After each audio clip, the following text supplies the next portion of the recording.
permissão de Deus, Pai espiritual de todos nós, estamos iniciando agora mais um diálogo espírita. Nosso tema livre de hoje vai trocar algumas ideias sobre preços e valores. É provável que vocês já tenham parado para pensar algumas vezes sobre essa diferença que define aquilo que é importante para as nossas vidas e o quanto é importante para cada um de nós. Felizes os que prudentemente não caíram nas armadilhas das ilusões e as quais habitualmente atribuem valor em coisas que não têm preço ou que superestimam o valor de outras tantas. Note-se que nós não estamos falando aqui que as coisas materiais, como objetos, vestuário, casa, automóvel, não possuem valor.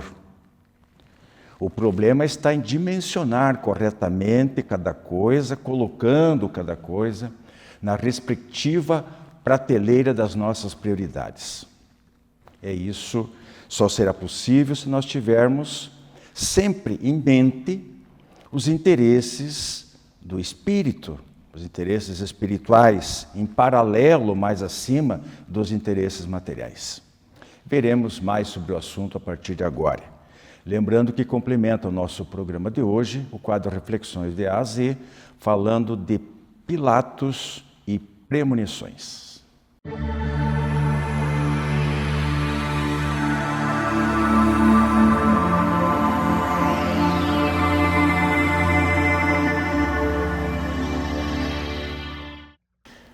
Caros irmãos, estamos iniciando o nosso programa de hoje com a apresentação dos quadros propriamente ditos. No tema livre, nós vamos falar sobre preços e valores. Qual é a diferença que existe, se é que existe, né? O que é preço, o que é valor? Eu coloquei na abertura há pouquinho, acho que cada um já se perguntou sobre isso. A gente tem, inclusive, muitas vezes a gente diz que tal coisa não tem preço. Eu poderia propor aqui, perguntar, seria isso o quê? A saúde, a convivência, uma boa convivência familiar, a consciência tranquila, são valores e não tem preço, ninguém compra, né? Então nós vamos ver aqui com a Andréia e a Rose, o que a gente pode tirar de lição dessa reflexão no dia de hoje. Começo aqui com a Rose. Rose, preços e valores, basicamente qual seria a diferença, além do pouquinho que eu já adiantei? Você já adiantou bem. Quando nós pensamos em preço, normalmente nós pensamos em coisas materiais, né? O carro tem um preço, a casa tem um preço, o bem de consumo tem um preço. Quando nós pensamos em valores, normalmente nós estamos pensando em coisas menos materiais. Entretanto, mesmo em relação às coisas necessárias à nossa vida na Terra, nós temos diferentes graus de valoração. Nós sabemos que as necessidades básicas humanas são mais ou menos as mesmas para todos. Mas quando nós temos o suficiente, nós começamos a valorar mais os degraus subsequentes da escada de consumo. Se nós temos um bem, simples, para nós aquilo às vezes custou muito. Entretanto, quando nós conseguimos adotar um estilo de vida mais confortável, muitas vezes já não valoramos o suficiente aquilo que nos custou na época um alto preço. Então, a valoração das coisas, mesmo materiais, depende da necessidade e daquilo que nós já possuímos. A pirâmide de Maslow, em que, atendidas as necessidades básicas, nós começamos a aspirar, mesmo em termos materiais, a outros bens de consumo. Isso faz parte da lei de progresso. É um reflexo de uma coisa que Deus colocou dentro de nós. A busca por mais conforto, pela melhoria da condição de vida, o que é natural e é saudável. Se os seres humanos não quisessem conquistar mais conforto e bens melhores, nós não teríamos a valorização do trabalho, não é? E o progresso humano provavelmente estaria estagnado ainda nas cavernas. Então, a busca de alguma coisa melhor nos leva a trabalhar por ela, a aprimorarmos as nossas condições de conhecimento, de trabalho e a adquirirmos mais. Portanto, o fato das coisas terem preço e de nós precisarmos dela não é um mal, é um bem. Agora, a questão da valoração das coisas é outro nível, né? Que a gente aborda na sequência. Andréia, a Rose já tangenciou um ponto que eu gostaria de comentar aqui com vocês duas. Quando a gente fala em valorizar, e até eu citei alguns exemplos, a gente pode falar em valorizar a vida, e na próxima semana nós vamos tratar de um tema bastante importante sobre isso aí. Mas ela falou ali que quando a gente ascende econômica e socialmente, nós tendemos a olhar muito para cima, ambicionar sempre coisas maiores, o que não é necessariamente ruim, mas vamos nos esquecendo às vezes das coisas simples, das pequenas coisas, da importância das pequenas coisas. Então, por exemplo, um exemplozinho. Hoje, com a vida agitada e tal, tecnologia, não sei o quê, a gente fica muito enfronhado nessas ocupações e a gente, às vezes, é capaz de passar por uma praça florida e não perceber as flores.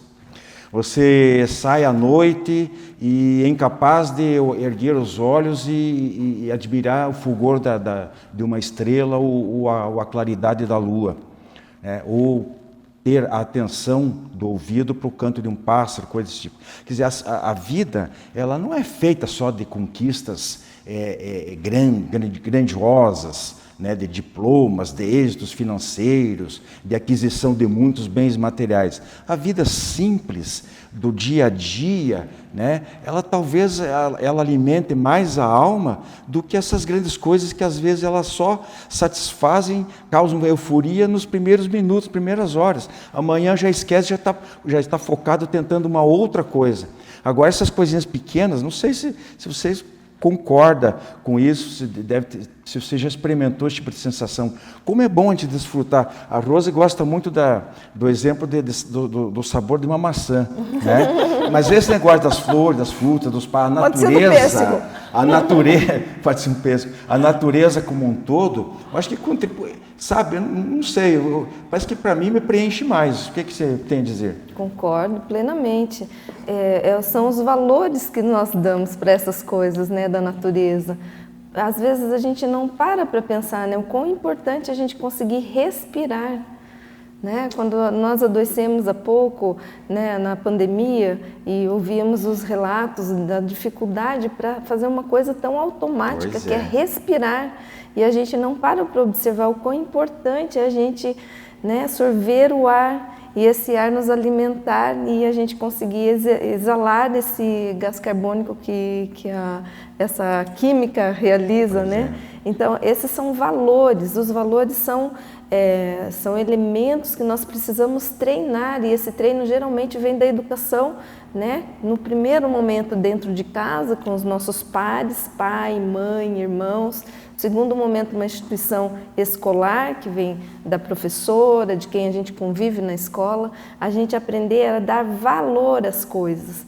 Essas coisas que não são materiais, como a Rose falou, né? Essas coisas que nós não compramos com o financeiro, com o dinheiro. Então, a amizade, cultivar boas amizades, estar em companhia de pessoas queridas, essa afinidade que nós temos com pessoas e aquilo enche o nosso coração de alegria.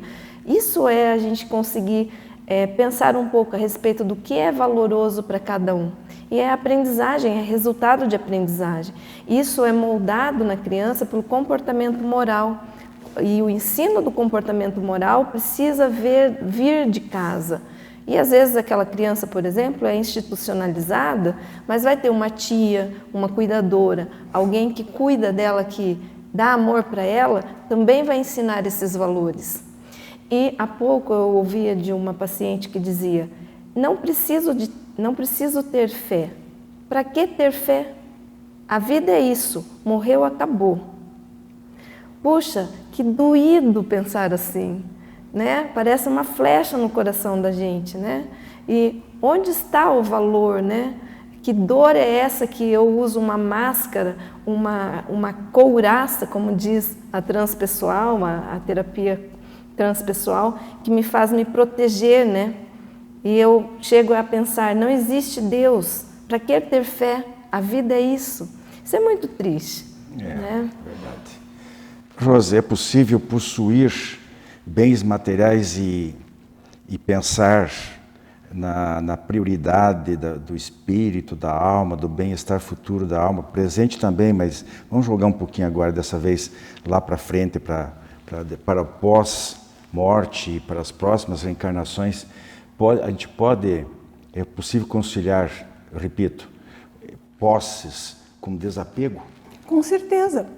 Quem não usa bem e valoriza as posses que tem, está desatendendo ao propósito divino que colocou os bens da terra para serem usados. A diferença é que não devem ser usados apenas em proveito próprio, mas em proveito coletivo. Jesus mesmo, pensem bem, ele aceitava a comida, ele aceitou o túmulo, né? Indiretamente, mas foi presenteado com um túmulo para o seu corpo, a sua família aceitou quando ele desencarnou. Ele, quando foi contemplado com a pessoa arrependida, que lavou os seus pés com um bálsamo caríssimo, ele disse aos seus discípulos que não se escandalizassem, porque o preço daquele bálsamo era caríssimo, mas o valor da companhia dele era muito maior. Então são lições de vida que nos ficam. As coisas da terra têm seu preço. Algumas coisas espirituais, não se enganem, tem também. André Luiz nos conta que para nós termos direito a intervir em benefício dos nossos amigos ou a recebermos determinadas concessões, mesmo espirituais, há necessidade de apresentarmos horas de trabalho em favor dos outros, o tal bônus hora relatado em nosso lar. Mas esclarece também que o conteúdo desse bônus hora, a aquisição que a pessoa tem de experiência e de vida no trabalho desenvolvido é íntimo, diferenciando o valor de preço. Temos que lembrar que na Terra, tudo é empréstimo de Deus. Então, os preços que colocamos nas coisas são provisórios, são maneiras de medir. Agora, os valores imperecíveis que nós conquistamos quando usamos os bens da terra para aquisições pessoais definitivas em termos de conhecimento, experiência, generosidade, trabalho em benefício próprio dos outros, e na aquisição dos valores espirituais que permanecem conosco, mortalidade afora, porque permanecem dentro da nossa alma, são outras tantas conquistas. Então, a diferença dos valores é que eles estão sempre conosco e devem permanecer mesmo quando desencarnarmos. Enquanto que o preço das coisas, embora se fale de bônus hora no plano espiritual, é relativo àquilo que elas podem adquirir, àquilo que elas podem comprar. Qual é o valor de um rim, de um fígado, do respirar, como a Andréia colocou, né? Podemos pôr preço nisso? Dificilmente. Você falou de uma passagem de Jesus aí sobre a lavagem dos pés de Jesus com bálsamo. Me ocorreu outra passagem, nós citamos aí já algumas vezes, né, Andréia, que é do óbolo da viúva, né? Eu acho que ele caracteriza bem essa situação. Perfeito. O preço, que não é o preço porque era uma moeda que aquela senhora estava doando, mas o valor transcendia muitas vezes o valor em si, intrínseco daquela moeda, né? Porque pela intenção que ela carregava, com que ela fazia a doação. Então, coberta de sacrifício, muitas vezes as pessoas ajudam, e a gente admira como muitas vezes as pessoas mais simples e economicamente de classes mais baixas conseguem demonstrar, parece que, mais solidariedade do que pessoas mais... Eu vejo muito isso. Elas tiram quase que literalmente da boca para dividir. Essas pessoas são as verdadeiras cristãs, né? Não tem verdadeiras. Pode comentar mais alguma coisa sobre isso? Nesse sentido, para essa pessoa, né, como no óbolo da viúva, como essas pessoas mais simples, às vezes que falta a ela muitos recursos e ela consegue dividir ainda mais, né, do que uma pessoa que tenha financeiro, a aprendizagem que ela recebeu, é o valor que ela dá sem ter essa parte formal, né, que muitas vezes a gente tem na parte da intelectualidade. Nem sempre aquela pessoa intelectualizada, doutora aqui na Terra, em alguma área, é a pessoa que consegue dar esse valor às coisas. E, às vezes, essa mesma pessoa, ela quantifica, ela dá preço, né? Então, ela é muito apegada à questão material. Para mim, eu acho que uma das coisas mais difíceis é o treino do desapego. É a gente conseguir dar o valor, ou melhor, o preço correto a cada coisa, né? Sem se apegar demasiadamente. Rose. O que, para mim, né, é fundamental nesse tema, nós podemos pôr preço. Cada coisa é justo, é humano, é necessário. Mas qual é o valor, por exemplo, de sentirmos? Mesmo os mais ricos hoje em dia estão pagando altos preços por experiências. É a tendência do turismo moderno proporcionar experiências que têm um alto valor aquisitivo até em moeda da terra.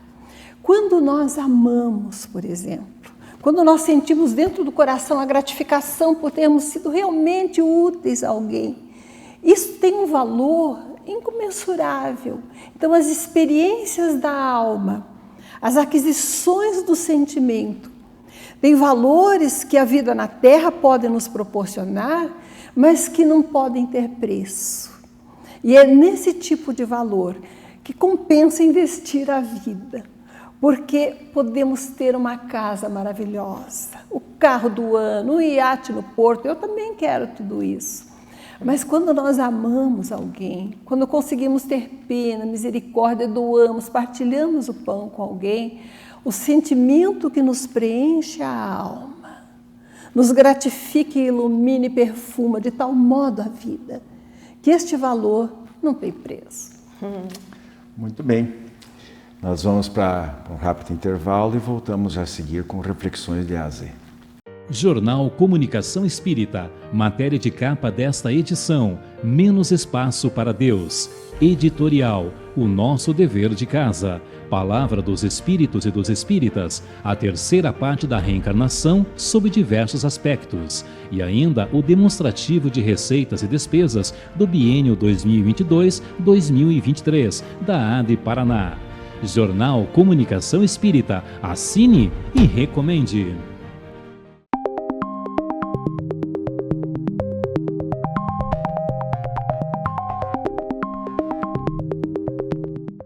Reflexões de AZ, nós vamos falar sobre Pilatos, uma figura muito conhecida na história e presente na vida de Jesus, né? Desempenhou um papel fundamental. Nós vamos aqui, não vamos ser julgadores como Pilatos, mas vamos comentar um pouquinho o que é a nossa visão rapidamente sobre isso aí, e depois vamos falar sobre uma faculdade mediúnica ou anímica. A Rose, que é mais adestrada nessa área, vai nos esclarecer se existe realmente as duas modalidades, que é premonição, ou pré-cognição, ou pressentimentos. Quase que a mesma coisa. Pré-sentimento já está dizendo, né? É um pré-sentimento de alguma coisa que vai se sentir, no caso, porque daí é sentimento, né? Mas a premonição nem sempre vem na forma de sentimento, nós vamos ver isso aí. Pode ser através de uma visão, né? Através da vidência, ou uma sensação qualquer, ou através dos chamados sonhos premonitórios. Tem aqui, inclusive, 2 exemplozinhos de grandes figuras da humanidade que tiveram sonhos premonitórios com suas próprias mortes. Vou começar aqui, então, com a Andréia, para falar um pouquinho de Pilatos. Vamos lá. Uma figura, como o seu Wilson falou, muito enigmática. Sobre ele cai o peso do julgamento do Cristo, né? As ações dele naquela época, e ele foi governador da Judéia, né, num período de mais ou menos 10 anos, do ano de 26 e 36 depois de Cristo, não depois, né, no decorrer da vida do Cristo. E ele, com todas aquelas dificuldades daquele governo que ele precisava exercer, ele tentava equilibrar os interesses, né, dos sacerdotes, dos anciãos, da população e os interesses de Roma. Então, quando a ele foi levado, né, pelo julgamento o nosso mestre, ele como traz o Evangelho, ele lavou as mãos e soltou um então condenado que também seria crucificado, porque era então a época de Páscoa, e a população pediu então para que ele liberasse Barrabás e crucificasse ao Cristo. Essa passagem está descrita de uma forma tão doída no Evangelho de João, né? Também nós temos no Evangelho de Mateus, no Evangelho de Marcos. No Evangelho segundo o Espiritismo, tem uma frase que diz assim: Pilatos representou o egoísmo e Jesus representava o amor. Essa personalidade, Pôncio Pilatos, segundo a doutrina espírita, logicamente, né, na escrita de Chico Xavier, na psicografia de Chico por Emmanuel, traz que ele era um espírito que estava também passando por suas provações. E, logicamente, todo o peso dessa decisão, desse julgamento, da crucificação do Cristo, caiu também por essa decisão que ele tomou. E ele passou muitas vidas, né? Assim como Judas, que também beijou o Cristo para sinalizar que era ele, né? Então essa passagem é muito emocionante. E Pilatos pergunta a Jesus: é você o rei dos judeus? Né? E ele diz: tu dizes. Pilatos fala: mas o que é a verdade? Pergunta isso a Jesus. E trazendo a água, lava as mãos em público. Então é como se simbolicamente e psicologicamente também ele entregasse aos leões, né? Entregasse às feras, entregasse aquele espírito de verdade que estava ali diante dele, porque ele não teve coragem de assumir, de entrar, não conseguiu entrar em conflito nem com a população, nem com o governo. Então, nós refletimos muito sobre esse simbolismo psicológico, que é quantas vezes nós também lavamos as mãos. Pois é, esse gesto de lavar, por isso que tem essa expressão, né? De lavar as mãos. É uma certa indiferença, é uma maneira de dizer, bom, então isso não é comigo. Covardia, não, né? A culpa não é minha, vocês que decidam, né? E foi mais o que ele fez, ele entregou para o povo judeu, até porque ele era romano. Então havia aqueles conflitos. Muitas vezes Roma não queria interferir na vida social dos judeus, né? Então, nos territórios ocupados pelo Império Romano, muitas vezes eles permitiam que os nativos, os locais, usassem das suas próprias leis. Mas, por outro lado, em princípio, ele não se pôde permitir, porque Jesus foi preso e levado até ele. Ele não podia dizer, não, eu não vou julgar. Ele tinha que desempenhar o papel dele, né? E ao desempenhar esse papel, ele agiu dessa maneira. Bom, como nós temos ainda o segundo tópico, fica aí para a gente pesquisar, pensar um pouquinho. Um dia a gente vai falar sobre Judas também, tão execrado aí, né? Vamos ver o que a gente pode contribuir com aquilo, inclusive. Muito bom o fato de você lembrar que existe obras, existem mensagens, principalmente através de livros, né? Históricos, mediúnicos, que esclarecem o papel dessas pessoas, como também de Maria Madalena. É bom a gente correr atrás dessas informações, ainda que para ilustrar melhor as nossas opiniões. Rose, premonições. É um tema bem complexo. Kardec coloca inicialmente sobre esse tema um tópico muito interessante. As coisas que estão no futuro ainda não aconteceram. E dependem, se o homem tem livre-arbítrio, da decisão das pessoas para acontecerem. Então, como é possível prever? Entretanto, quantas pessoas, né, têm ou pressentimentos ou visões claras de acontecimentos futuros? Como é que isso pode acontecer? Ele nos explica, exemplificando, que é como um homem colocado no alto de uma montanha. Ele enxerga o caminho todo que um viajante que está lá no começo da trilha não conhece. O homem que está no alto da montanha sabe que dali a mais ou menos 1 hora de caminhada vai ter uma cobra, vai ter um rio, uma ponte a atravessar. Se ele tiver um meio de comunicação e falar isso para o homem que está lá caminhando no início da trilha, ele vai achar que o outro previu o futuro? Naturalmente, em circunstâncias normais humanas, nós sabemos que não. Mas em relação às coisas que ainda vão ocorrer, essa similitude parece realmente previsão do futuro. Mas são decorrências naturais, muitas vezes, que são previstas dos acontecimentos atuais. As grandes circunstâncias, os grandes acontecimentos a que a humanidade necessariamente está submetida e pelos quais deve passar, as suas fases de desenvolvimento, os grandes acontecimentos que têm que ocorrer para que ela amadureça, estão previstos na ordem geral das coisas. Portanto, é natural que haja um conhecimento prévio dele naqueles que conseguem, desmaterializados, pressentir o futuro. É também fato patente que os espíritos superiores já desmaterializados têm uma visão de conjunto como viajante no alto da montanha, em que enxergam os percursos do caminho que nós, caminhantes, ainda não enxergamos e podem revelá-los eventualmente se houver algum mérito, algum benefício nisso. A presciência, então, ou o conhecimento do futuro, pode ter 2 formas de acontecer, como nós vimos. Pode ser um pressentimento pessoal, em que a nossa alma se desprende um pouco e sente coisas que ainda vão acontecer, ou enxerga como se fossem quadros acontecimentos futuros e apreende com a própria emancipação da alma num fenômeno anímico. Ou podem ser também revelações feitas por determinados espíritos mediunicamente, em que fatos futuros são revelados.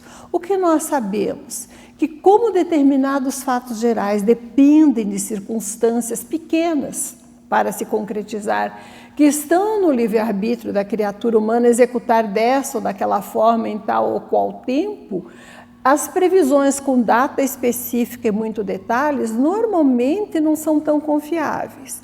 Agora, as previsões de ordem geral podem ser feitas sim, tanto por revelação espiritual, como por emancipação da alma, que como que enxerga o futuro, Jesus mesmo avisou quanto aos acontecimentos futuros, das grandes fases de transição da humanidade, que ele não sabia o tempo exato.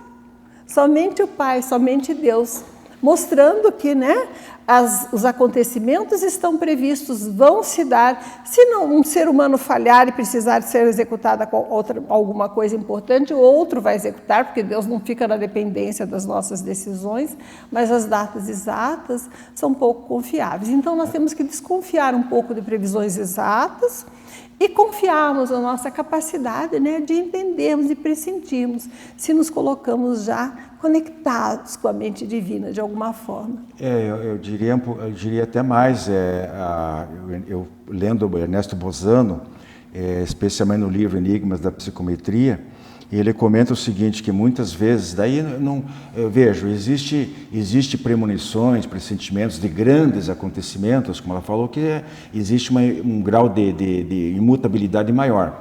Mas às vezes é uma coisa pessoal, coisa pequena. E quanto menor for, mais suscetível de alteração, de não se concretizar aquilo, a probabilidade aumenta. Então, por exemplo, quando a pessoa... Eu estou falando aqui de videntes, por exemplo, verdadeiros, não esses falsos videntes que muitas vezes estão por aí. Tá? Mas videntes verdadeiros, médiums, seja médium anímico ou médium, ele muitas vezes o problema é que faz uma previsão e no decorrer da previsão até a data de consumação do evento, muita coisa pode acontecer porque as pessoas têm o livre-arbítrio, ela citou ali. Então, espíritos encarnados e desencarnados podem interferir e tirar aquilo, retardar o acontecimento ou mesmo cancelar esse acontecimento. Então, não é que às vezes o médium errou a previsão. Por isso o nome já diz, é previsão. Não quer dizer que vai ocorrer necessariamente. Fatalmente. Ok? Nosso tempo está esgotado, nós ficamos por aqui. Em outra oportunidade a gente volta a comentar mais.